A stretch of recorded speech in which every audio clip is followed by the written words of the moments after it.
particular fashion, okay? What we're going to be looking for are certain visual cues to let us know how to input into the car. What I mean by that, when you start your run, you're going to roll forward straight ahead.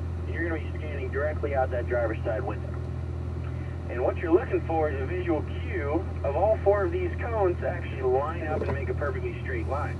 Once you see that, that visual cue then tells you to start turning the wheel. And you're going to turn to coordinate your line to get your inside rear tire as close as possible to each and every one of these cones as you make our way around. Now that I know I'm going to be nice and close, I'm going to pick my eyes up and line myself up for yellow number 2. Now in order to do this and get it done properly with the inside right rear tire nice and close, I need to set myself up with a little bit of a wide approach here. And in doing so, I'm going to track out my line and scan out the passenger side window looking for my next visual reference.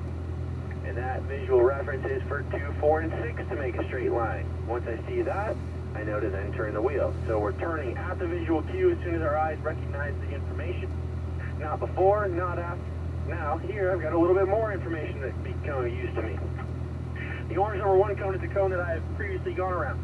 Purple number 3 is the cone that I need to go around next. So what I'm going to do here is use that orange cone as a reference to get as wide as possible on my approach.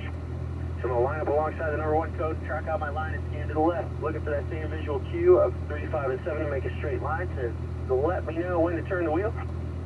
So not before, not after, getting nice and tight to the purple number 3. Now what tends to happen in this exercise, we see it a lot, is when our drivers start scanning across and they're looking out that right-hand passenger side window or whichever window you need to get the information, is that our hands and our hands tend to follow our eyes when we start to turn in early. Right, now if you notice, I'm supposed to be all the way over there lined up along that yellow number 2 to give myself the wide approach. But instead, I've actually turned in early. Now, the result of turning in early is going to be a wide exit. No matter how much steering input I put into the car, look how far away I am from that green number 4 cone. Now, the total loss of the exercise, we can get back on track here by overcompensating our steering and getting back and focusing on those visual cues. Once you guys get comfortable with this, you can add a little bit of speed to it, but we're scanning from one side of the car to the next. The last 2 cones are the most difficult too. We don't have that good visual cue to work with, but we're going to follow that same pattern and routine to give ourselves a nice wide approach and get as close as possible to each and every cone. So a little confusing at first. Alright, so what we're going to be doing here, me and Ken are actually going to be out of the car, walking through the exercise, help guide you on that proper line until you fully understand it. So just give me a moment here to get staged before we get started.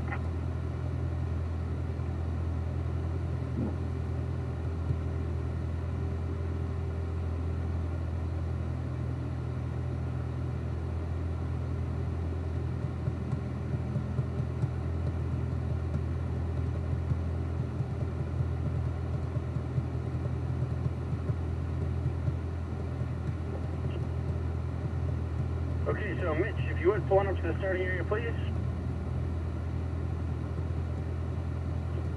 And then, yeah, Mark, just hang tight there between the staging cones, and then I'll call you up when we're ready.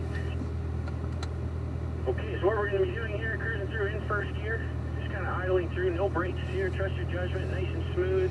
And then, Mitch, I'm going to have you start your run. You're going to go straight ahead. You're going to scan out the driver's side window, and when you see all 4 of these cones essentially make 1 cone, then you're going to add your steering in.